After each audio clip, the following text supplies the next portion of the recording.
Oke, bismillahirrahmanirrahim. Assalamualaikum warahmatullahi wabarakatuh. Waalaikumsalam Waalaikumsalam warahmatullahi warahmatullahi wabarakatuh. wabarakatuh. Selamat pagi, salam sejahtera, salam sehat buat kita semuanya. Mohon maaf agak terlambat lebih 5 menit ya, tadi ada kendala teknis. Iya Bapak, nggak apa-apa. Harus terlambat ini. Baik, ketemu kembali setelah UTS ya, kemarin kosong ya, karena libur ya. Nah, mungkin teman-teman nanti saya share video pembelajaran yang sesi 8 atau sudah ya, saya lupa itu.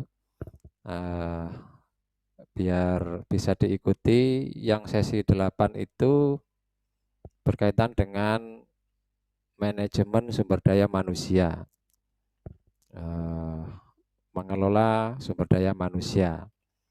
Dan kita lanjutkan di sesi ke-9 ini, kita membahas tentang manajemen produksi.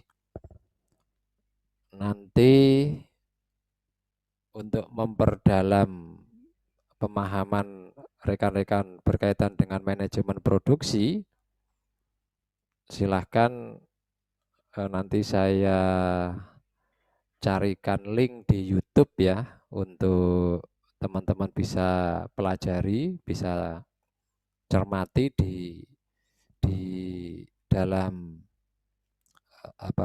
kehidupan bisnis lah gitu ya, di dunia nyata begitu.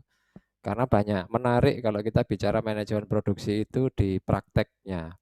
Tapi sayangnya di manajemen produksi ini lebih ke engineeringnya ya, ke ilmu engineeringnya, ilmu bagaimana membuat satu produk yang yang efisien gitu ya, dengan biaya yang lebih murah, dengan cara yang cepat, tentu dengan teknologi tinggi. Nah, ini yang bukan ranah kita sebenarnya, itu ranahnya mungkin teman-teman di prodi engineering itu, teknik mesin, teknik listrik, atau barangkali teknik elektro, mekatronika, itu lebih kepada teknis ke membuat di manajemen produksi ini. Kalau kita di bidang manajemen, di bidang manajemennya adalah bagaimana kita membuat perencanaan sebuah proses produksi ya, bagaimana sebuah perencanaan di dalam produksi itu kita ini menggabungkan berbagai macam sumber daya. Itu tugas kita, tugasnya teman-teman manajemen. Sebentar, mohon maaf.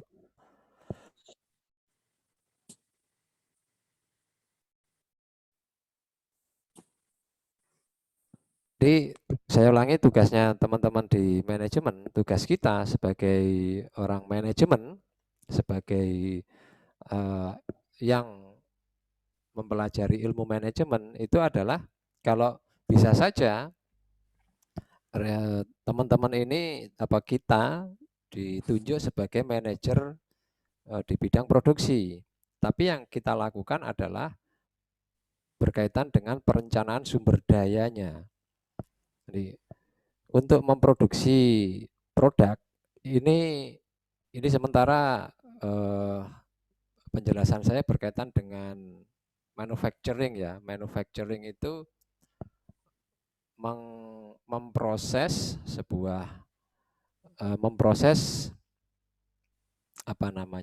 sumber daya, input ya. Kalau secara teori sederhananya ada input, kemudian diproses menjadi sebuah output. Nah, itu manufacturing. Inputnya bahan baku itu ada bahan baku utama, pendamping, ditambah dengan sumber daya yang lain, kemudian diproses. Di dalam proses itu ada sumber daya manusianya, ada mesinnya, ada teknologi, ada robot dan segala macam. Itu diproses. Nah, diproses ini adalah ranahnya orang engineering. Kalau kita berpikirnya secara keseluruhan dari awal hingga akhir, dari penyediaan bahan baku sampai produk itu tersalurkan kepada pelanggan. Itu tugasnya manajemen. Kalau tugasnya engineering hanya di prosesnya saja, di proses manufacturing-nya. Tapi kita juga meskipun kita berpikir komprehensif dari awal hingga akhir, kita juga harus tahu engineering-nya. Proses pembuatan produknya pun harus tahu. Nah, makanya untuk mengetahui itu secara keseluruhan, secara teori kita harus memahami. Saya ulangi ya, jadi kita pembahasannya ini masih fokus ke manufacturing. Manufacturing itu berarti membuat, menciptakan sebuah produk. Produk dalam artian fisik ya, bukan jasa. Nanti proses jasa akan berbeda dengan produk ya. Karena kalau manufacturing itu lebih kepada fisik, kalau jasa itu lebih kepada intangible atau layanan. Meskipun masing-masing ada prosesnya juga, sama-sama ada proses. Tapi proses produksi yang akan saya diskusikan pada pagi hari ini berkaitan dengan proses produksi produk fisik yang berwujud atau disebut dengan proses manufacturing. Nah, untuk membuat sebuah produk akhir, produk jadi, produk fisik yang siap digunakan oleh konsumen itu di perusahaan itu dibutuhkan sumber daya. Nah, sumber daya ini kalau dalam teori produksi disebut dengan input. Input ini macam-macam. Input tadi itu bisa berupa bahan, kasarnya apa? Sederhananya begini. Input itu adalah bahan baku. Bahan baku itu terdiri dari bahan baku penolong, bahan utama dan bahan penolong, bahan pembantu, atau ada yang menyebutnya bahan pembantu. Jadi ada dua jenis bahan baku utama dan bahan baku pendukung atau disebut dengan penolong. Nah, bahan baku utama untuk membuat roti itu apa? Tepung, itu bahan baku utamanya. Bahan pembantunya apa? Ada pewarna makanan, ada perasa, ya. Nah, itu bahan baku, disebut bahan baku secara keseluruhan. Nah, kemudian tepung tadi diolah, dimasukkan ke dalam proses. Prosesnya apa? Ya, tepung dicampur dengan bahan-bahan pembantu yang lainnya, kemudian diproses di dalam mesin gitu kan ya. Itu prosesnya. Kemudian outputnya adalah roti yang siap dikonsumsi dan disalurkan ke pasar. Nah, ini adalah proses secara keseluruhan manufacturing roti, kan ya. Nah, untuk memproses itu semua, maka tetap dibutuhkan sumber daya, ya kan? Sumber dayanya apa saja? Paling tidak ya, kalau berkaitan dengan proses produksi, ada sumber daya manusia, human resource, ya kan? Kan tidak mungkin semuanya dikerjakan oleh robot meskipun diproses, tapi tetap katakanlah begini, sebuah perusahaan yang canggih lah gitu, lebih banyak robot, tapi kan yang mengoperasikan robot itu kan tetap manusia kan gitu. Nah, agar robot tadi bisa membuat sebuah produk akhir, kan yang memprogramkan manusia, yang merekayasa kan manusia, yang merencanakan dari proses A ke proses B ke proses C kan manusia, maka tetap dibutuhkan sumber daya manusia, human resource, ditambah dengan input tadi kan raw materials tadi. Raw materials itu bahan baku. Bahan baku itu atau disebut dengan bahan mentah. Nah, bahan mentah tadi macam-macam ya, bahan baku atau bahan mentah, ada bahan baku utama, ada bahan baku pendukungnya. Nah, plus sumber daya yang ketiga adalah machinery and equipment, mesin dan peralatan pendukungnya. Atau secara keseluruhan di situ ada teknologi yang digunakan.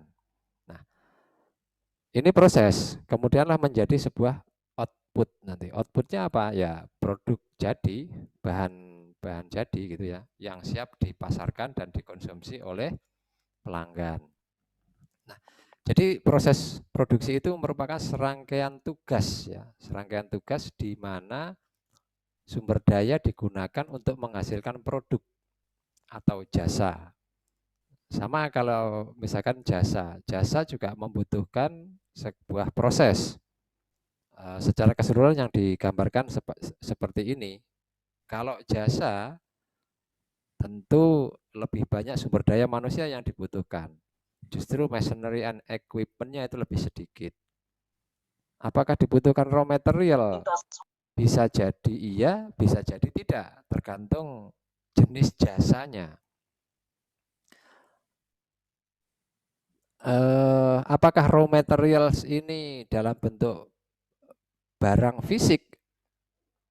Belum tentu juga iya, belum tentu juga tidak. Nah, jadi bisa dalam bentuk fisik atau non fisik, itu kalau jasa ya, contoh misalnya. Seperti saya memberikan pembelajaran begini kan merupakan jasa sebenarnya.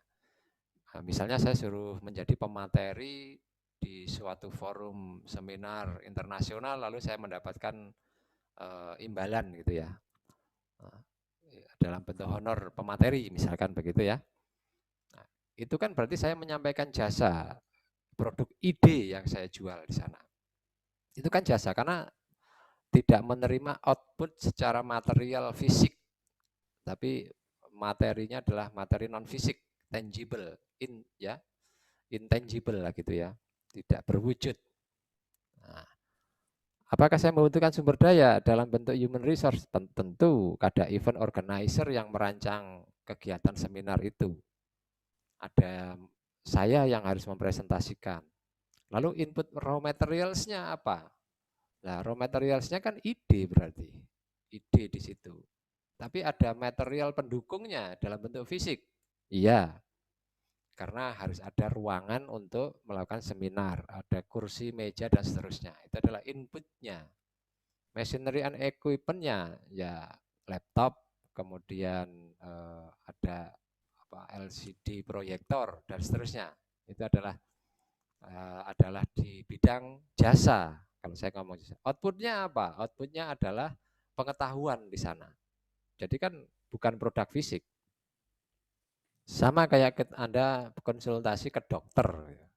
Dokter itu kan juga jasa itu.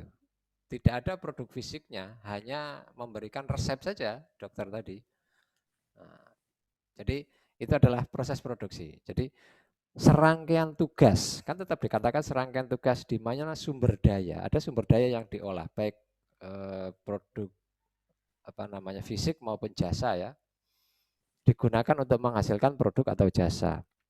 Nah, proses tadi itu mengidentifikasi campuran sumber daya. Kenapa kok campuran sumber daya? Karena kalau kita pilah berdiri sendiri, ada berbagai sumber daya tadi, ada human resource, ada machinery, ada equipment ya.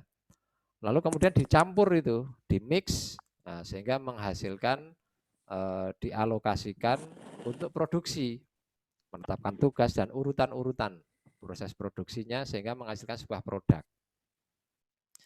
Nah, manajemen produksi itu mengelola proses produksi yang dilakukan tadi, yang proses produksi yang di atas ini. Nah, ini adalah produksi.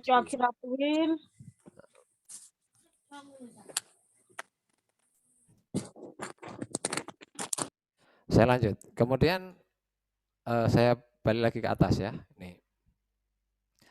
Kerangka berpikirnya adalah bahwa serangkaian proses produksi tadi, manajemen produksi dalam suatu perusahaan itu perlu diperhatikan karena berdampak kepada kepuasan pelanggan nanti. Jadi kalau proses produksi dilakukan dengan baik, outputnya baik, kemudian menghasilkan produk yang berkualitas, maka akan menghasilkan kepuasan konsumen, kepuasan pelanggan, customer satisfaction. Kalau pelanggan kita puas, maka dia akan terus mengkonsumsi produk perusahaan yang dijual.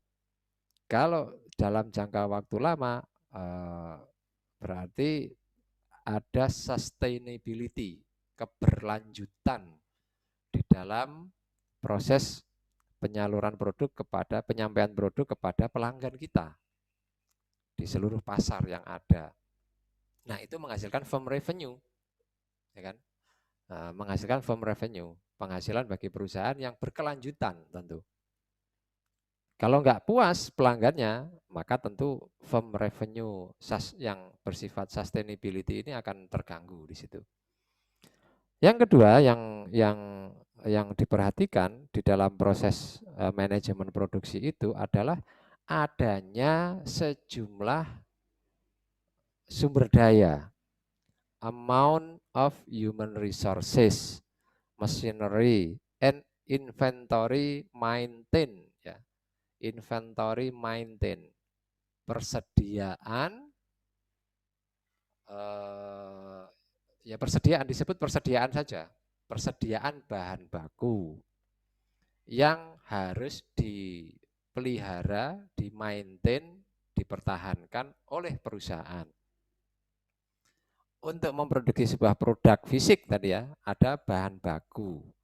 Bahan baku ini kan harus di stok di perusahaan, di inventory, di stok ke gudang. Coba bayangkan, misalnya proses produksi berjalan running, ternyata mesin sudah nyala, ternyata bahan bakunya nggak ada, bahan bakunya habis. Terus apa yang mau diproduksi? Nah, maka perlu diperhatikan keberlangsungan persediaan bahan baku. Nah, ini juga tugasnya manajemen produksi. Tugasnya manajemen produksi. Kalau bahan baku yang tersedia terganggu ketersediaannya, maka proses produksi berhenti. Kalau proses produksi berhenti, berarti tidak ada output yang dihasilkan. Kalau tidak ada output yang dihasilkan, tidak ada produk yang dijual ke pasar. Kalau kemudian produk yang di pasar yang sudah dibutuhkan konsumen nggak ada, maka konsumen akan beralih kepada produk pesaing kita. Nah, kalau sudah beralih ke pesaing kita, maka periode berikutnya ketika kita mau menyalurkan lagi, kita sudah kehilangan pasar kita. Nah, itu mengganggu keberlangsungan customer satisfaction tadi. Akhirnya konsumen menjadi, pelanggan kita menjadi tidak puas. Karena tidak puas, dia akan beralih kepada produsen lain, kepada barang yang dihasilkan oleh pesaing kita. Nah, ini yang perlu dijaga. Maka kita pelajari manajemen produksi ini, gitu loh.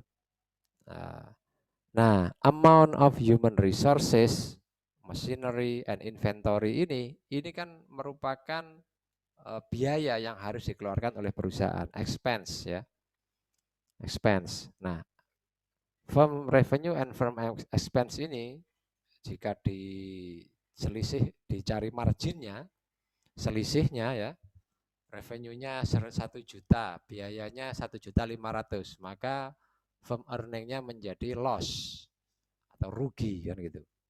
Kalau firm revenue-nya 1 juta, lalu firm expense-nya 500 misalkan, 500.000, berarti firm earning-nya profit 500 kan gitu ya. Nah, semakin tinggi firm earning, maka semakin tinggi firm value-nya kan gitu ya, nilai perusahaannya. Perusahaan kita itu kalau semakin untung setiap periode, maka dikatakan nilai perusahaan kita menjadi lebih baik lagi. Oke, lanjut ya. Ini proses produksi tadi sudah saya jelaskan. Nah, bagaimana untuk mengkombinasi sumber daya tadi ya, sumber daya ya. Sumber daya tadi saya kembali lagi. Ini adalah sumber daya, ada human resource, ada input atau raw materials diantaranya ya, dan machinery. Ini secara keseluruhan disebut dengan sumber daya yang dicampur ya, yang dicampur sumber daya itu, kemudian digunakan untuk menghasilkan final product. Ini yang perlu teman-teman pahami dulu di awal. Jadi ada sumber daya yang kita mix, bahasa ininya, kita mix resources. Resources tadi itu kita mix. Ini kan semuanya sumber daya kan resources ya. Resources itu terdiri dari human resources, ada raw material resources, ada machinery and equipment resources. Itu semuanya sumber daya. Nah, di mix sedemikian rupa, dikelola sedemikian rupa, di manage sedemikian rupa yang bagus, efektif, efisien, sehingga menghasilkan final product yang berkualitas dan memuaskan pelanggan kita. Nah, bagaimana mengkombinasikan biar biar bisa berjalan dengan baik, efektif, efisien? Maka perlu kita pahami beberapa konsep. Yang pertama ada konsep workstation. Workstation artinya ada pos kerja. Di dalam bagian produksi, kalau kita sudah bicara ke lantai produksi, workshop di sebuah perusahaan, nah, di sana ada namanya workstation, kumpulan dari kelompok-kelompok sumber daya manusia yang bertugas di bidang yang spesifik. Ada yang pertama bertugas mensortir bahan baku. Bahan baku tadi perlu disortir, yang jelek-jelek dibuang. Nah, atau mungkin yang jelek-jelek digunakan untuk mengolah apa lagi, atau digunakan untuk produksi apa gitu ya. Yang jelek-jelek dibuang, prinsipnya begitu. Itu tugasnya sekelompok orang di workstation yang pertama. Itu pos kerja namanya. Jadi dia bertugas mensortir bahan baku. Lah, kalau sudah tersortir bahan baku, disampaikan, dialirkan kepada kelompok kedua. Kelompok kedua ini yang kemudian mengolah bahan baku yang berkualitas tadi.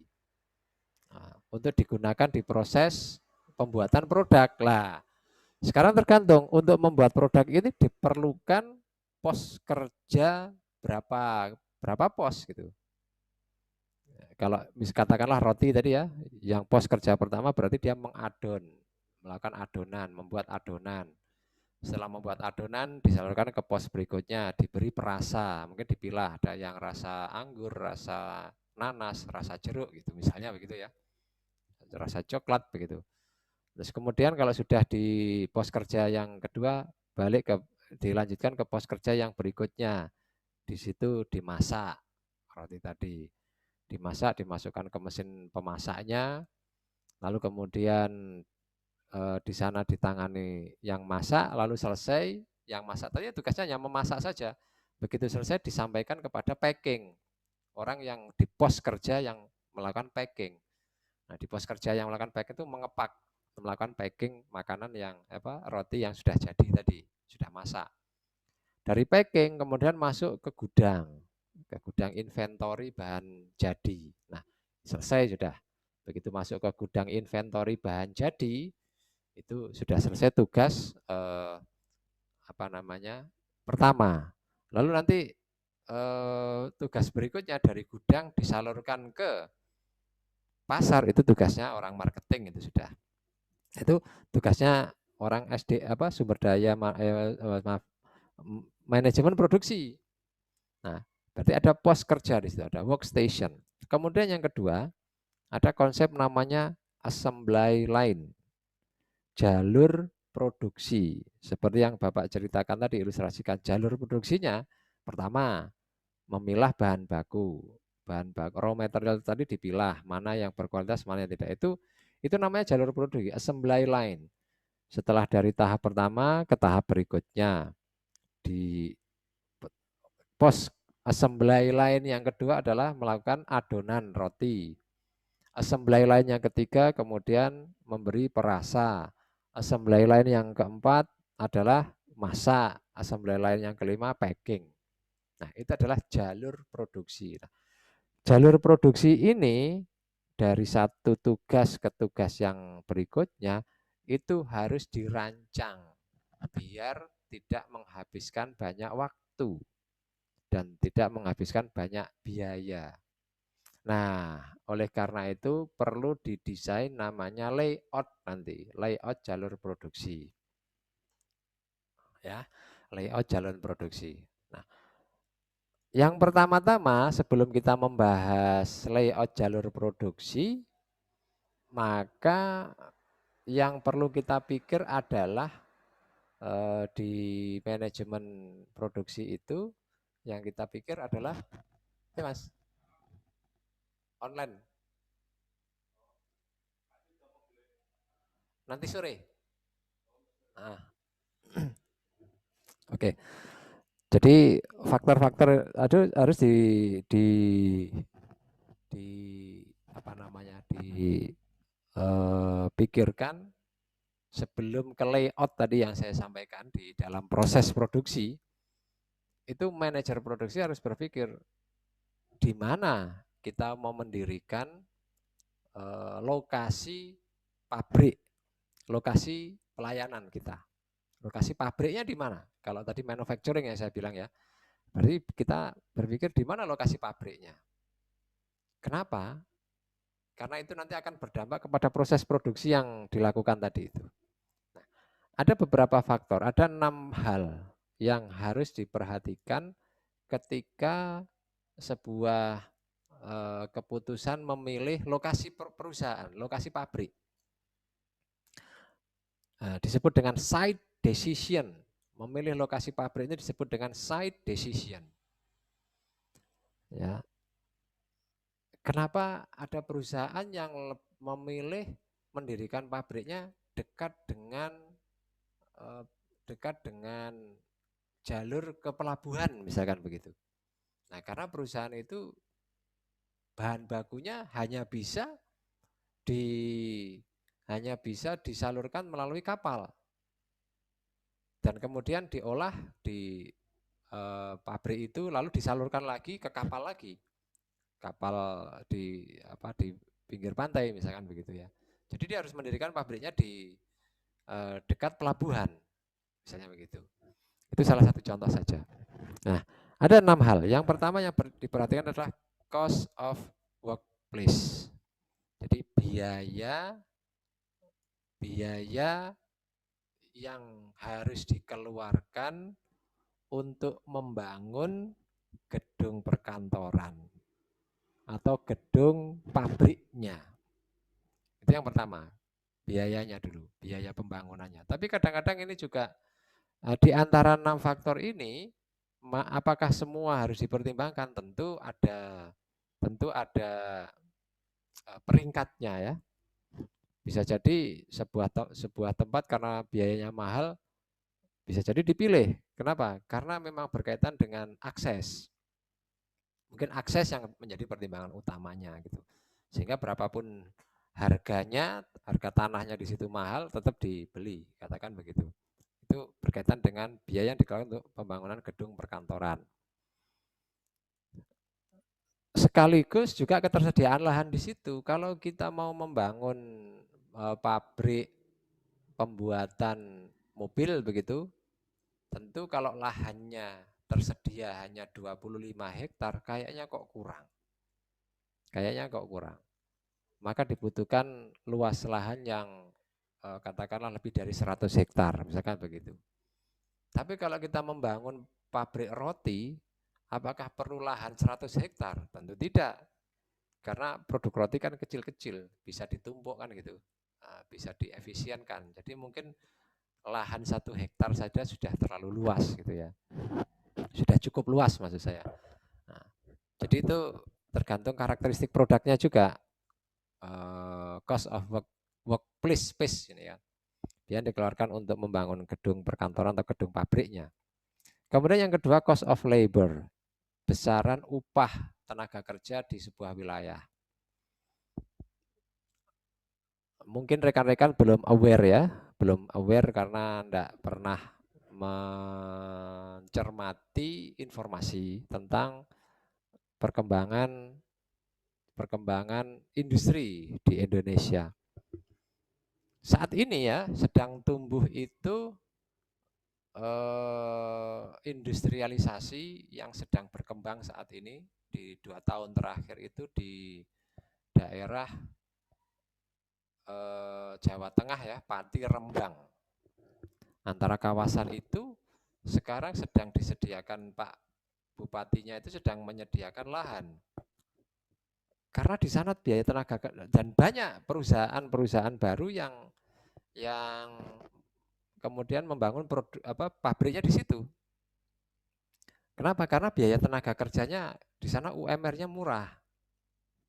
Lebih murah dibandingkan tempat-tempat lain gitu. Kalau yang ada yang tinggal di Jawa Timur ya, di Jawa Timur dulu industrialisasi pertama kali tumbuh itu di daerah Surabaya. Berkembang ke arah Gresik, lalu ke Sidoarjo. Nah, sekarang bergeser semakin lama semakin bertambah tahun, semakin bergeser ke selatan, ke Pasuruan, Mojokerto, dan sekarang tumbuh di Jombang, bahkan di Nganjuk mulai. Padahal itu semakin menjauhi pelabuhan. Kenapa? Karena untuk transportasi menuju ke pelabuhan sekarang sudah ada jalan tol.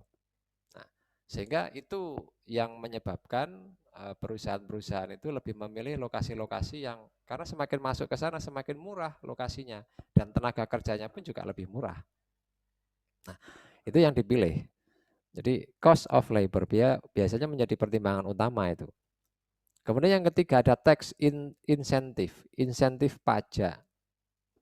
Biasanya lahan-lahan baru yang disediakan oleh tadi yang saya contohkan Rembang, Pati dan Rembang tadi, itu Pemdanya memang memberikan insentif pajak. Udah Pak, nanti untuk biaya izin pendirian perusahaan yang harusnya misalkan 10%, maka diturunkan menjadi 5% gitu ya. Itu namanya insentif pajak yang diberikan pemerintah kepada para pengusaha. Nah, jadi itu juga dipertimbangkan ketika kita memilih lokasi mendirikan sebuah pabrik. Yang penting juga adalah source of demand. Kita pasarnya kemana yang banyak? Bisa jadi begitu pertimbangannya, dekat dengan pasar. Jadi salah satu pertimbangan mendirikan mendirikan perusahaan adalah kedekatan dengan pasar. Lihat saja. Tapi kalau pabrik ya yang meng-create produk itu kayaknya tidak harus dekat dengan pasar sih. Karena bisa di ditangani dengan transportasi ya. Ditangani dengan transportasi yang asalkan transportasinya terjangkau. Contoh misalkan di daerah Jombang itu sedang berkembang industri alas kaki. Dulu di Mojokerto yang berkembang, sekarang ke arah Jombang juga banyak berkembang di situ. Di daerah yang agak masuk. Di Nganjuk juga muncul sekarang industri tekstil bahkan di sana. Nah, apakah kemudian produknya itu dijual di wilayah Nganjuk, Jombang atau ini? Enggak. Itu untuk memenuhi untuk memenuhi pasar ekspor. Tapi kan untuk menyalurkan dari Nganjuk ke Malaysia atau ke Singapura dan seterusnya kan harus melalui Tanjung Perak di Surabaya. Nah, transportasi dari Nganjuk ke Tanjung Perak kan sudah ada jalan tol yang efisien waktunya gitu loh. Nah, jadi source of demand itu biasanya tergantung karakteristik perusahaannya. Perhatikan saja teman-teman, mall ya. Mall itu didirikan pasti dekat dengan pusat-pusat di mana orang tinggal atau di mana orang melakukan aktivitas. Jadi kalau seperti mall, pasar swalayan, atau lihat saja di sekitar kita, Indomaret atau Alfamart gitu ya. Begitu ada muncul kawasan pemukiman di situ, pasti di situ muncul Indomaret atau Alfamart. Nah, ini karena dia pertimbangan utamanya adalah source of demand. Pertimbangan utama adalah source of demand. Warung kopi, kedai kopi tumbuh di mana-mana karena dekat dengan lokasi pemukiman. Itu pasti itu. Ada source of demand-nya yang diperhatikan menjadi pertimbangan utamanya. Kemudian yang kelima adalah access to transportation. Jadi sebuah pabrik didirikan di sebuah wilayah, minimal akses transportasinya mudah menuju ke situ maupun kemana-mana. Mudah untuk mendapatkan sumber daya, bahan baku, mudah untuk menyalurkan produk ke pasar melalui berbagai macam jalur transportasi. Nah, itu yang bisa diakses, yang dipertimbangkan. Kemudian yang terakhir, yang keenam adalah supply of labor, ketersediaan SDM berketerampilan khusus. Bukan hanya cost of labor ya, tapi ada enggak supply of labor-nya, ketersediaan SDM yang berketerampilan khusus di lokasi itu. Nah, kenapa kok pabrik sepatu tadi, pabrik alas kaki ya, alas kaki yang dimaksud kalau di Indonesia disebut industri alas kaki ya. Kenapa? Karena di situ memproduksi sepatu, sandal dengan berbagai macam ragam jenisnya. Nah, dulu berkembang di pertama kali berkembang di daerah Mojokerto memang. Nah, sekarang kok bergeser ke Jombang, ke arah yang lebih masuk ke selatan. Karena yang bekerja di Mojokerto dulu adalah orang-orang Jombang gitu ya. Nah, sehingga supply of labor-nya tersedia ketika mendirikan pabrik sepatu di wilayah Jombang gitu. Tapi masih satu jalur itu. Nah, ini adalah beberapa faktor yang diperhatikan ketika memilih lokasi sebuah pabrik gitu ya, sebuah perusahaan yang apa namanya yang diperhatikan. Nah, baru berikutnya kalau sebuah lokasi sudah dipilih di sebuah tempat sudah dipilih, ditetapkan, dibangun sebuah pabrik, lalu di dalam pabrik itu apa yang harus di apa namanya dilakukan? Tentu berkaitan dengan desain layout. Desain layout itu karena berkaitan dengan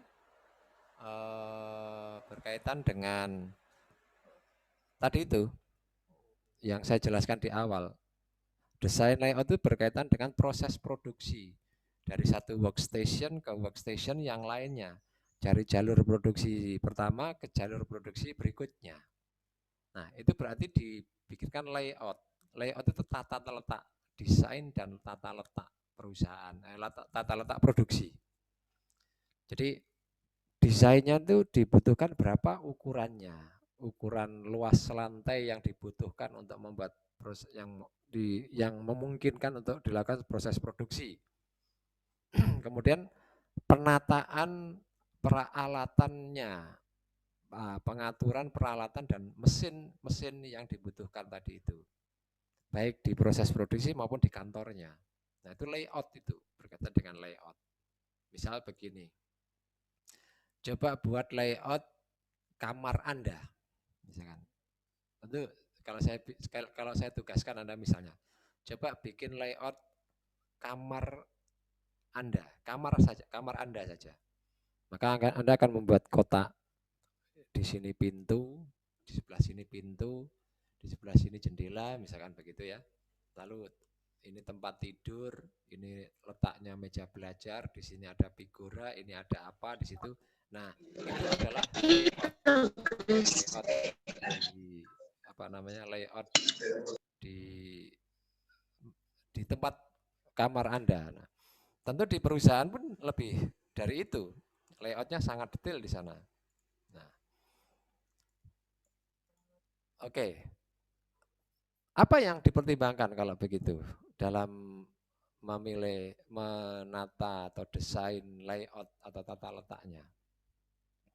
Yang pertama adalah berkaitan dengan site karakteristiknya, karakteristik lokasinya. Ada katakanlah kalau yang mudah begini, rumah ya, rumah yang terletak di pinggir pantai dengan rumah yang di dekat bukit, di lokasi yang perbukitan begitu, atau di lokasi yang landai, itu akan berbeda karakteristik rumahnya.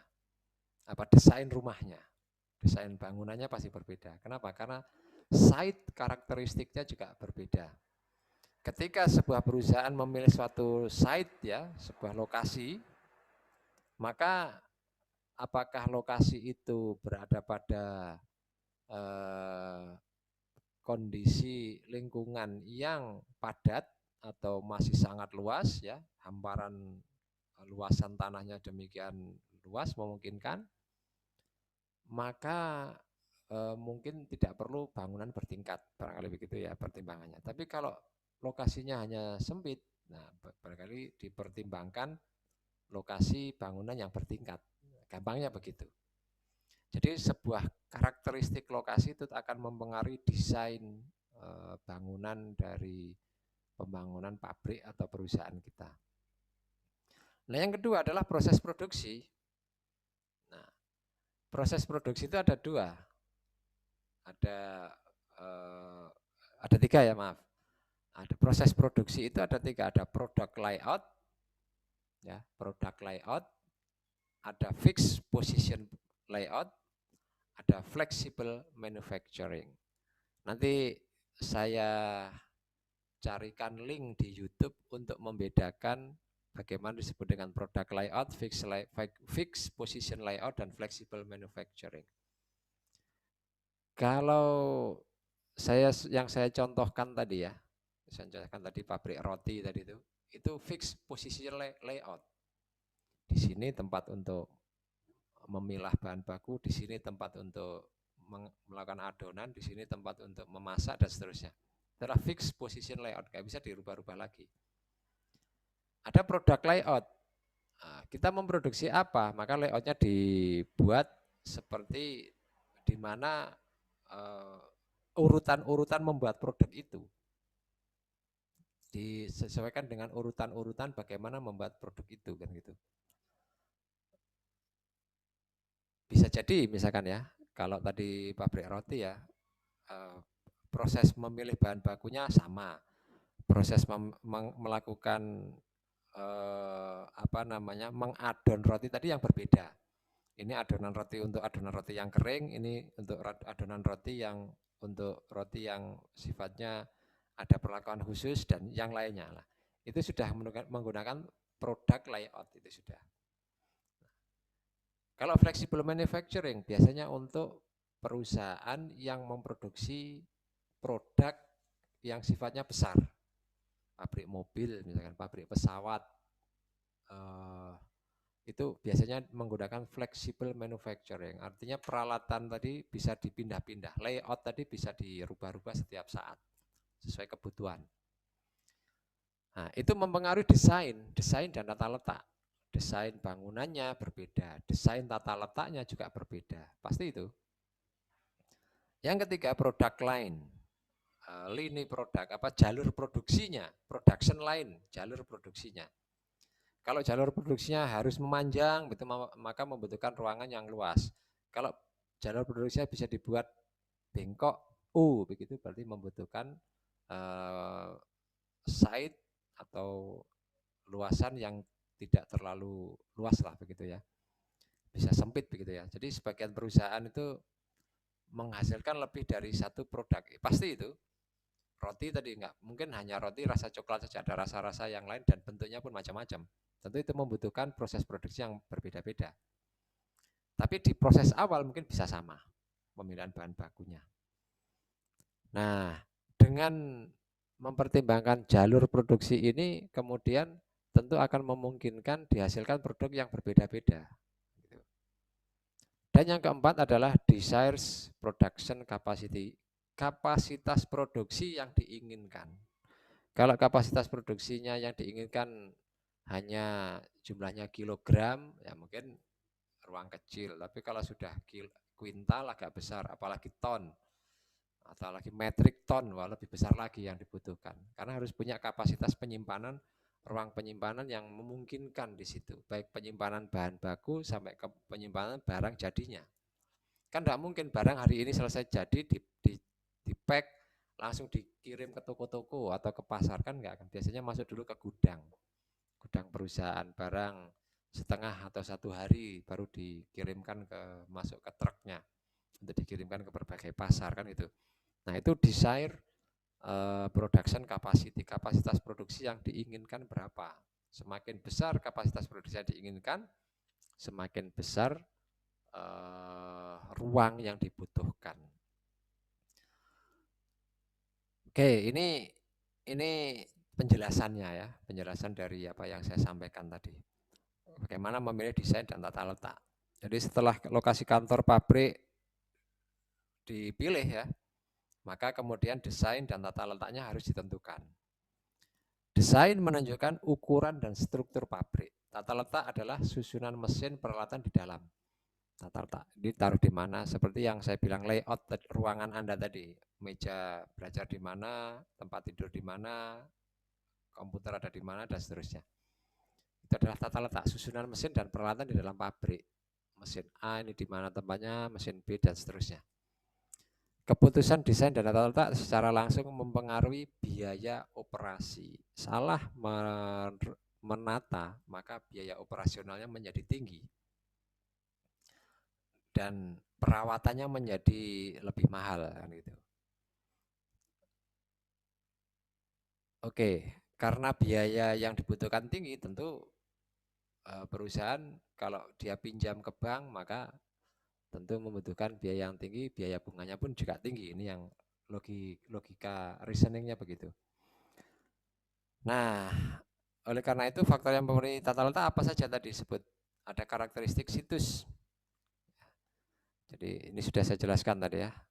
Kemudian proses produksi. Ini silahkan saya sudah ada link YouTube untuk diikuti. Anda nanti setelah perkuliahan coba buka ini link YouTube-nya Assembly Line untuk biar mempermudah pemahaman Anda. Apa sih yang dimaksud dengan proses produksi itu? Kenapa kok harus kita pertimbangkan? Karena ada hal-hal yang meskipun kita tidak ahli di bidang engineering-nya, tapi kita tahu prosesnya. Kalau kita nggak tahu prosesnya, maka kita nggak bisa menyusun mempertimbangkan keputusan untuk berproduksi, keputusan untuk melakukan efisiensi. Nah, ini ada metode manufaktur atau fixed position layout tadi. Ini ada juga contohnya. Silahkan nanti diikuti di situ. Nah, secara keseluruhan, ya ini kalau tadi sudah site, sudah tata letak sudah dipahami. Berikutnya dalam manajemen produksi itu ada 5 tugas yang harus dilaksanakan berkaitan dengan pengendalian ya. Yang pertama adalah pembelian material atau purchasing material. Kita kan harus membeli material bahan baku ya, raw materialnya. Bahan baku tadi harus kita pertimbangkan. Kenapa? Karena berkaitan dengan sustainability proses produksi. Sudah saya jelaskan tadi di awal. Yang kedua, pengendalian persediaan, inventory control. Ketika kita melakukan inventory control, itu harus dipertimbangkan berapa sih setiap hari yang dibutuhkan. Maka agar proses produksinya lancar, maka berapa lama, berapa banyak produk yang harus tersedia dan itu harus tersedia untuk berapa hari. Lalu kemudian kapan kita harus melakukan pembelian lagi. Ini ada perhitungannya secara rumus ya, ada namanya economic order quantity. Biaya pembelian secara ekonomis, pembelian kembali maksudnya, pembeli bahan baku. Karena kalau bahan baku kita stok terlalu lama, maka bisa busuk. Kalau busuk, maka tidak bisa diproses lagi. Ya, kecuali bahan baku yang kita simpan ini tidak tidak memiliki perubahan kualitas ya. Kalau bahan baku mobil tadi ya, misalkan tentu yang dibutuhkan adalah plat baja. Barangkali kalau plat baja kan nggak mungkin busuk itu. Nah, mungkin bisa di stok terlalu sebanyak-banyaknya. Tapi sebanyak-banyaknya pun terbatas. Nah, berapa duit yang dimiliki perusahaan untuk bisa membeli bahan baku kan gitu. Modalnya berapa yang dimiliki kan tidak terbatas juga itu. Nah, adanya keterbatasan-keterbatasan inilah kemudian perlu dihitung economic order quantity-nya. Ya, itu disebut dengan pengendalian persediaan. Yang ketiga adalah routing. Nanti dijelaskan di yang keempat scheduling dan pengendalian mutu. Quality control-nya. Nah, routingnya itu berkaitan dengan ini, dengan apa? Dari jalur satu ke jalur yang lain itu berapa waktu yang dibutuhkan. Oke, kita bahas yang satu-satu. Pengendalian bahan baku tadi ya, purchasing material tadi. Jadi dari purchasing material pun kita harus bisa memilih dan memilah mana pemasok yang mampu menyediakan bahan baku yang berkualitas serta dia dapat sustain mengirimkan bahan baku itu. Mungkin ada pemasok yang mampu menyediakan bahan berkualitas, tapi dia nggak sustain. Pada masa tertentu kita butuhkan, dia nggak bisa menyediakan. Nah, itu juga bermasalah, maka harus kita pilih pemasoknya. Atau jangan tergantung pada satu pemasok perusahaan itu. Karena kalau tergantung pada satu pemasok, nanti harga beli bahan baku itu akan dikendalikan oleh pemasok itu. Perusahaan harus punya alternatif untuk memilih pemasok. Atau bisa jadi perusahaan melakukan delegasi produksi ke pemasok. Misal begini ya, untuk pengolahan seperti pengolahan sebuah produk, misalkan ada proses pemilahan tadi ya, proses pemilahan tadi untuk bahan baku. Berarti kan ada proses yang harus dilakukan perusahaan. Mungkin kita delegasikan itu kepada pemasok kita. Pak, saya kepingin bahan bakunya itu yang spesifikasinya seperti ini. Nah, biar dia yang memilih. Jadi ketika masuk ke perusahaan itu sudah terpilih dan langsung masuk ke proses produksi. Tidak perlu kita lakukan pemilihan apa namanya kita klasifikasi lagi gitu loh. Tidak perlu kita pilah-pilah lagi. Nah, itu namanya pengendalian produksi berkaitan dengan purchasing material. Oke. Yang berkaitan dengan inventory control, persediaan, mengendalikan persediaan, inventory control. Ini termasuk pengendalian produksi juga. Proses pengelolaan persediaan pada tingkat level biaya yang minimal. Jadi kalau bisa artinya begini ya, tadi saya ceritakan kita membeli bahan baku sebanyak-banyaknya. Lah, kita kemampuan uangnya berapa, lalu kapasitas tempat kita menyimpan ini berapa, kan ada keterbatasannya itu. Nah, maka dihitung biaya yang paling minimal berapa, level yang paling minimal itu berapa, biaya sesuai dengan uang yang kita miliki, sesuai dengan kapasitas tempat gudang kita, tapi juga tidak mengganggu ketersediaan, keberlangsungan proses produksi. Maka kita harus menghitung material inventory. Bahan baku yang disimpan itu berapa jumlahnya. Pakai EOQ tadi itu, Economic Order Quantity tadi itu. Ada work in process inventory. Nanti Anda belajar manajemen produksi akan diajarin tuh material inventory berapa, work in process inventory berapa. Bahkan nanti ada mata kuliah akuntansi biaya itu masuk di work in process inventory, itu juga dihitung. Termasuk finish good inventory-nya. Jadi kita harus tahu itu semuanya. Harus mengetahui itu semuanya. Termasuk juga carrying cost-nya, biaya pemeliharaan bahan baku atau persediaan. Artinya kan persediaan itu harus kita cek kan, kita tempatkan pada suatu ruangan yang terpelihara sehingga bahan baku tidak rusak, tidak mudah rusak. Perlu ada peralatan khusus di situ lah. Itu kan biaya itu, namanya carrying cost. Ada juga biaya yang berkaitan dengan pemesanan. Namanya order cost. Untuk pesan bahan baku itu dibutuhkan biaya komunikasi, misalkan paling mudah gitu. Ada biaya transaksi, ada biaya MOU, ada biaya PPN kalau itu melebihi ini, kalau terkena PPN misalkan begitu, pajak pertambahan nilainya misalkan begitu. PPN itu pajak pertambahan nilai. Ada PPN-nya apa tidak, itu disebut dengan order cost. Jadi melakukan pemesanan itu ada biayanya. Anda mau pesan barang ke Shopee, memang nggak ada biayanya, paling tidak pakai data Anda terpakai itu, cuma Anda nggak pernah memperhitungkan saja berapa pemakaian biaya pakai data untuk pesan barang di Shopee atau toko-toko online yang lain. Itu namanya order cost. Dan itu harus dipertimbangkan, jangan diabaikan. Nah, untuk biasanya ada di manajemen produksi itu ada istilah namanya JIT, Just in Time System. Nah, untuk mengurangi biaya-biaya yang muncul, biasanya digunakanlah JIT system, Just in Time System. Tapi ini sulit ya, ini konsep yang sulit diaplikasikan di dunia nyata. Hanya perusahaan-perusahaan tertentu saja yang dapat mengimplementasikan. Kalau ini dilakukan tentu akan sangat bagus. Kita nggak perlu gudang untuk persediaan bahan baku. Jadi supplier mengirim barang tepat waktu.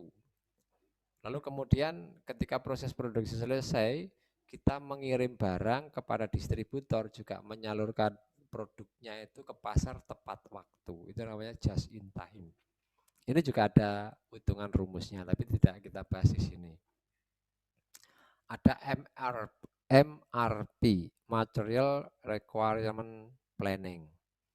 Jadi itu tadi MRP-nya ketika dibutuhkan ada barangnya. Itu juga ada hitungan rumusnya.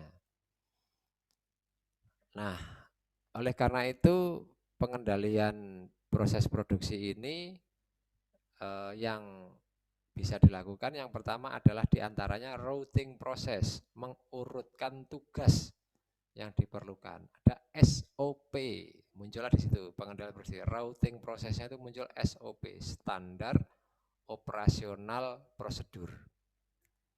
Dari satu tahap ke tahap berikutnya sampai tahap akhir itu ada gambar routingnya. Dari proses ini ke sini, dari sini ke sini, dibutuhkan apa balik lagi ke proses awal atau tidak, dan seterusnya. Itu namanya pengendalian produksi, routing proses. Nah, tentu ini akan mudah untuk membuat pengendalian. Kemudian pengendalian produksi di samping routing proses tadi ada namanya scheduling, production schedule atau scheduling. Scheduling itu biasanya diimplementasi menjadi sebuah Gantt chart. Jadi masing-masing tugas dalam proses produksi itu bisa dilakukan. Nah, termasuk board chart ya. Jadi diagram program apa sih, saya kok jadi lupa. Jadi ada sebuah proses, dari satu proses, jadi misalkan begini, proses membangun rumah. Yang pertama, membangun pondasi. Lalu yang kedua, membangun tembok sekaligus bersamaan memasang pintu dan jendela. Setelah proses ketika selesai, maka dibikin rangkaian atapnya, baru memasang atap, dan seterusnya sampai selesai. Itu namanya port chart ini. Nah, Gantt chart maupun port chart atau routing and scheduling ini nanti secara detail Anda akan terima di mata kuliah manajemen operasional. Ada quality control, pengendalian kualitas. Itu kalau sudah proses akhir, produk jadi, sebelum dikirim ke pasar, biasanya setelah di-pack masuk ke gudang itu diambil lagi salah satu atau beberapa, disampling, lalu dites ke laboratorium. Kira-kira sesuai dengan kualitas yang diinginkan atau tidak. Itu namanya pengendalian kualitas. Nah, sehingga jika ada temukan produk yang cacat, bisa jadi yang satu periode memproduksi tadi itu tidak langsung dikirim ke pasar, maka kemudian dibuka semuanya. Kira-kira mana yang rusak? Kalau sebagian besar rusak, ya berarti produk itu dibuang menjadi produk yang nggak layak dijual ke pasar gitu. harus dibuat ulang gitu ya. Nah, itu namanya quality control ya. Resiko memang, makanya di awal harus diperhatikan betul.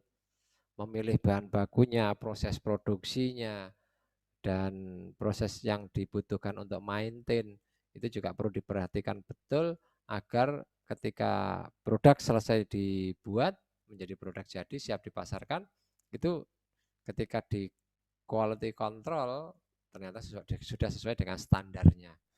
Kalau nggak sesuai dengan standar ya sebaiknya tidak dijual kan nanti pasti yang ada brand perusahaan kan akhirnya dianggap oleh konsumen bahwa kita memproduksi produk yang tidak berkualitas secara keseluruhan. Nah, itu kan kemudian mematikan pasar kita gitu. Jadi ini gambaran tentang manajemen produksi. Detailnya tentu nanti akan Anda pelajari di manajemen operasional. Saya kira ini dulu penjelasan saya. Silahkan kita tindak lanjuti dengan diskusi. Ya, silahkan kalau ada yang bertanya. Tentu ya, Bud ya. Biaya yang dikeluarkan. Jadi kenapa kalau kita harus pertimbangkan proses produksi? Karena itu nanti akan berdampak kepada biaya yang dikeluarkan untuk memproduksi sebuah produk ya, sebuah barang. Nah, semakin mahal biaya tentu akan berkaitan dengan harga jualnya kan. Tentu perusahaan berproduksi kan tidak ingin rugi kan gitu. Nah, maka perlu diperhatikan di proses produksinya. Di sinilah namanya efisiensi produksi itu sebenarnya kalau di proses keseluruhan munculnya efisiensi itu ya di manajemen produksi ini. Memilih bahan bakunya nggak sembarangan. Terus kemudian di prosesnya juga dikendalikan dengan betul. Bahkan kalau di pabrik ya silahkan yang barangkali teman-teman yang tetangganya ada yang bekerja di pabrik. Itu masuk pabrik diperiksa, keluar pabrik diperiksa. Kenapa? Karena dalam rangka jangan sampai dilakukan ada katakanlah seseorang yang memproses produksi itu kemudian menyembunyikan, membawa pulang, menjual di apa namanya, nyuri lah katakan dia, melakukan usaha upaya pencurian meskipun hanya sedikit atau apalagi mencuri resep perusahaan itu. Nah, itu semuanya pasti ini sangat disiplin itu kalau di produksi itu. Karena berkaitan dengan efisiensi ini tadi, biaya yang dikeluarkan. Kalau itu dibiarkan nggak disiplin, maka biayanya akan membengkak. Itu kira-kira. Atau ada pertanyaan tambahan? Silakan. Dalam pengendalian mutu yang tadi dijelaskan itu Bapak, apakah itu perlu pengecekan secara berkala atau cuma pengecekan satu kali saja Bapak? Oh tidak, harus berkala dan rutin. Termasuk kualitas, pengendalian kualitas ya. Misalkan begini, kan bisa diukur nih. Gampangnya begini loh ya, gampang sederhananya. Gampang berpikir sederhananya. Kita semua kan di rumah ini perhatikan ibu kita melakukan proses produksi kan, memasak. Ya. Katakan masak nasi. Masak nasi ini kan maksimal hanya untuk kebutuhan sehari itu kan ya. Bahkan ada ibu-ibu pernah saya lihat seperti istri saya misalkan, masak itu hanya untuk sekali makan saja. Untuk sarapan itu masak nasi. Nanti waktunya makan siang dia masak nasi lagi. Makan malam juga masak nasi lagi. Kenapa? Karena seringkali tergantung kebutuhan. Nah, ini kan namanya satu kali proses produksi gitu loh.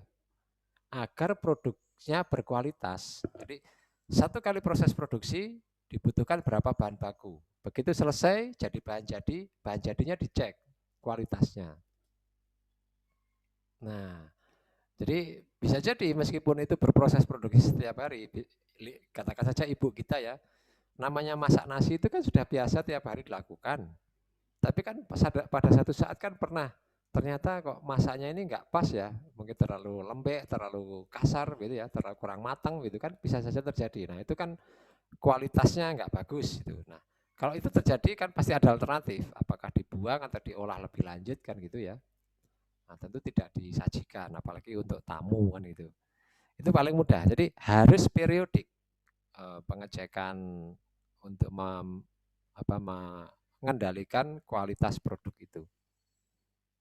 Itu Mbak Putri. Monggo yang lain atau Putri masih mau menanggapi boleh silakan. Masih ada lagi, Bapak. Oke, silakan.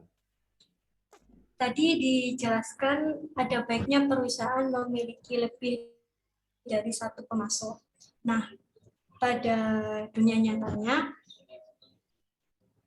tiap pemasok itu kan pasti harganya juga beda-beda kan, Bapak. Apalagi ketika perusahaan baru menambah pemasok baru gitu loh, Pak. Nah, itu bagaimana cara perusahaan agar tetap mendapatkan keuntungan yang berkesinambungan seperti yang biasanya atau lebih dari biasanya gitu, Pak. Iya, tentu pemasok memiliki kemampuan yang berbeda-beda ya. Ada pemasok satu yang memiliki kemampuan dengan kualitas yang betul-betul kualitas itu kita harapkan. Tapi pemasok lain mungkin harganya agak murah, tapi kualitasnya tidak seperti. Lah, paling tidak kita harus bisa menemukan pemasok yang misalkan produknya berkualitas, tapi bukan hanya satu pemasok itu. Kita harus berusaha mencari pemasok lain yang juga memiliki kemampuan yang sama, meskipun harganya pun sama. Untuk jaga-jaga, jika satu saat pemasok ini tidak mampu menyediakan bahan baku pada saat yang kita inginkan.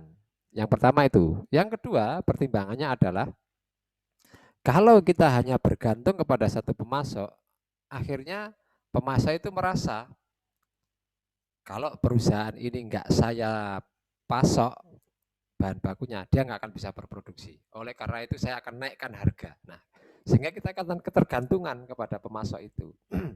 Jadi kemampuan pemasoknya menjadi bargaining power-nya itu menjadi naik gitu. Kalau bargaining power pemasok ini naik, maka kita menjadi tergantung kepada dia sehingga margin yang harus kita terima untuk produk jadi akan berkurang, keuntungan kita menjadi berkurang gitu. Maka kita harus pinter, perusahaan harus pandai mencari pemasok bukan hanya satu. Ketika pemasok satu mulai memainkan harga, menaikkan harga, kita berpindah ke pemasok lain. Nah, sehingga pemasok yang pertama tadi itu akan berpikir ulang. Dia sudah sudah punya bahan baku, mau dijual kemana? Kalau nggak dijual ke kita, kan nggak laku juga dia. Dia akan berusaha mencari perusahaan lain kan itu. Nah, ini yang juga perlu kita sama kalau misalkan prinsipnya seperti ibu kita di rumah. Ibu kita kan selalu ketika mencari bahan baku untuk makan sehari-hari kan itu ya, ke pasar itu kan mencari pemasok yang harganya lebih murah. Mau beli kangkung saja. Jadi kita nggak bisa menyalahkan ibu kita kalau misalkan harga kangkung satu ikat katakanlah 1.000 misalnya ya, masih ditawar karena berusaha mencari pemasok yang lebih murah. Nah, jadi di proses produksi itu kita berpikirnya seperti ibu rumah tangga tadi itu, yang mencari pemasok yang banyak, tidak tergantung satu pemasok, sehingga proses produksi di dalam rumah tangga itu menjadi lebih murah kan gitu, dengan menciptakan produk yang makanan yang disukai oleh anggota keluarganya. Jadi proses produksi itu seperti itu, seperti dapur lah gitu. Ya, dapur di sebuah rumah tangga itu adalah proses produksi di situ. Perusahaan sama, itu dapurnya perusahaan itu ya di proses produksi ini kan itu. Maka kita harus cari pemasok yang lebih banyak, yang alternatif biar kita tidak dikendalikan oleh pemasok itu gitu. Itu dalam produksi diantaranya yang dipertimbangkan adalah seperti itu, Mbak Putri ya. Iya, Bapak.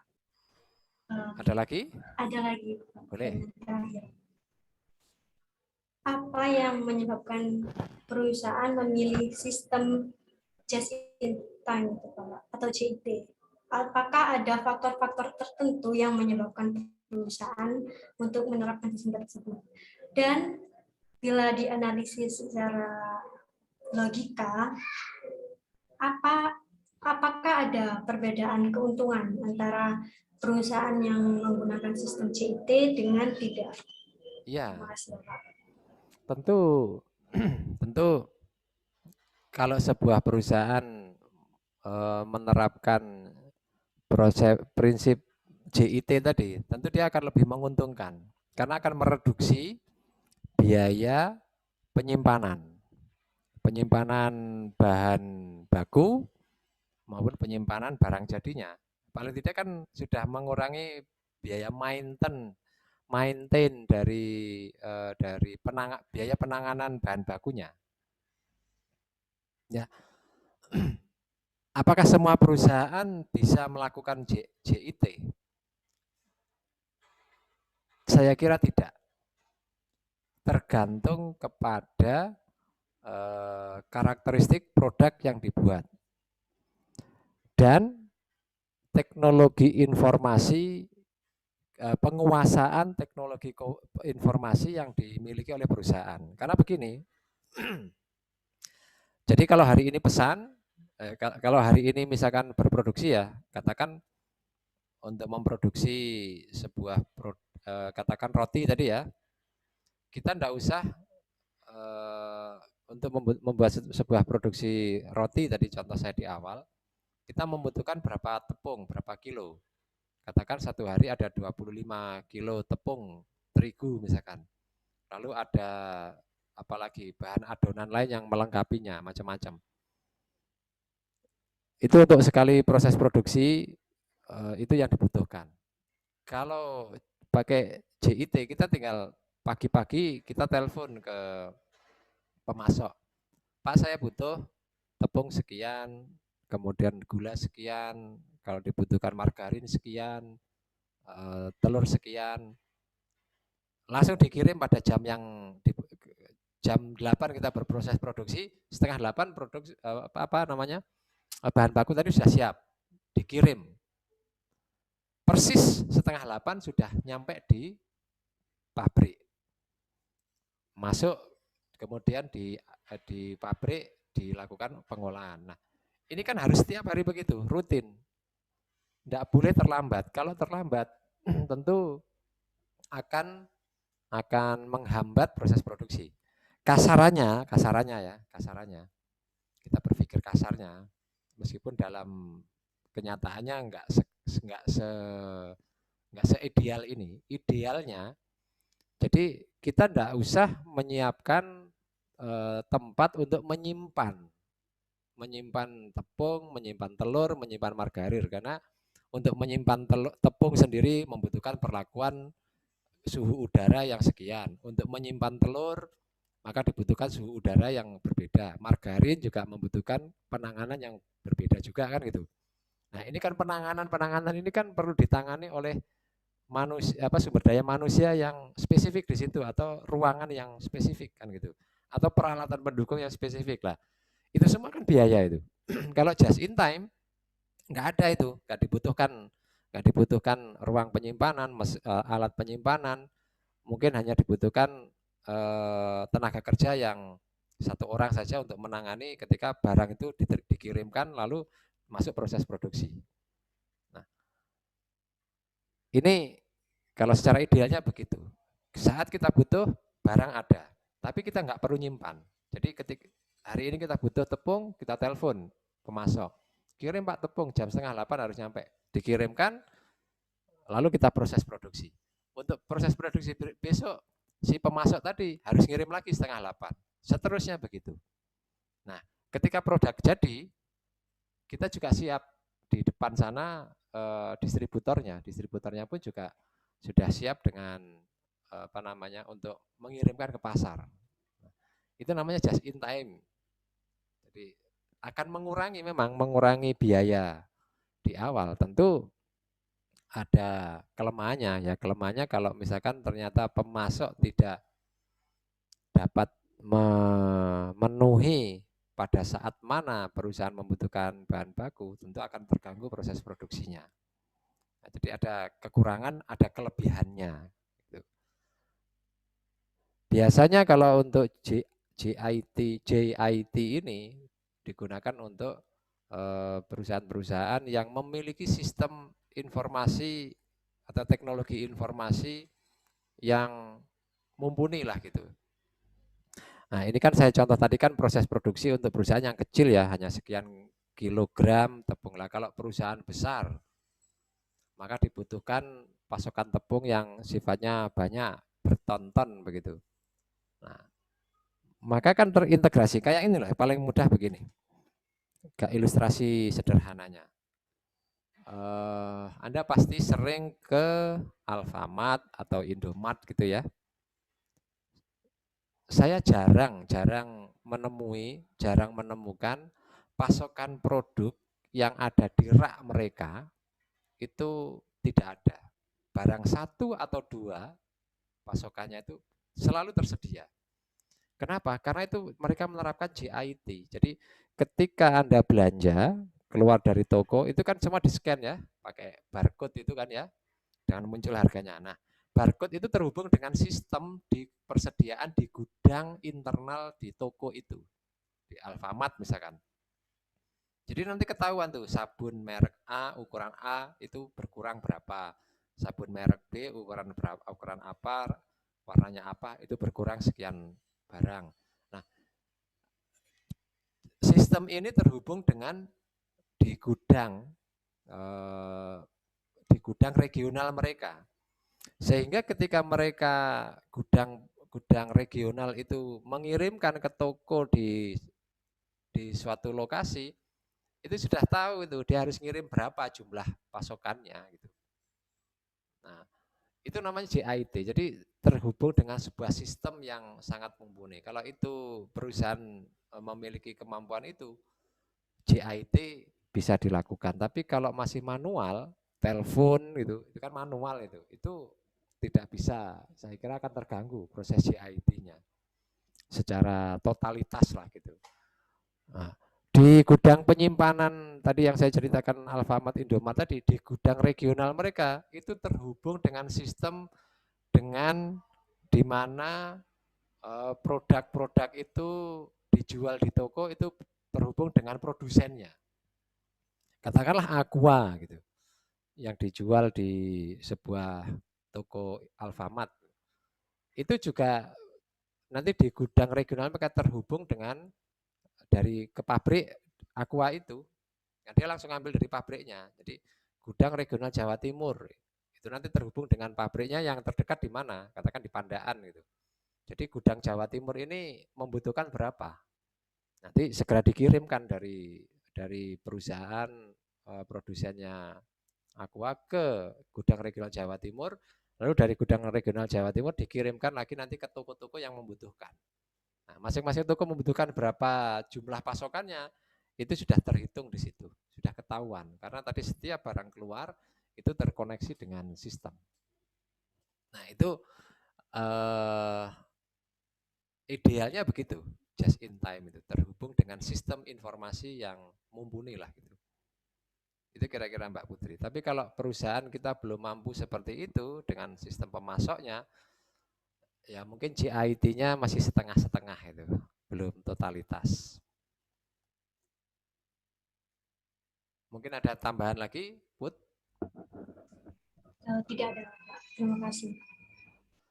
Oke, moga-moga penjelasan saya mewakili pemahaman yang lain. Silakan yang lain kalau ada hal lain yang ditanyakan. Terima kasih juga Putri, pertanyaannya semakin memperjelas tadi pemahaman di setiap tahapan lah gitu, setiap konsep. Latifah ingin bertanya, silakan.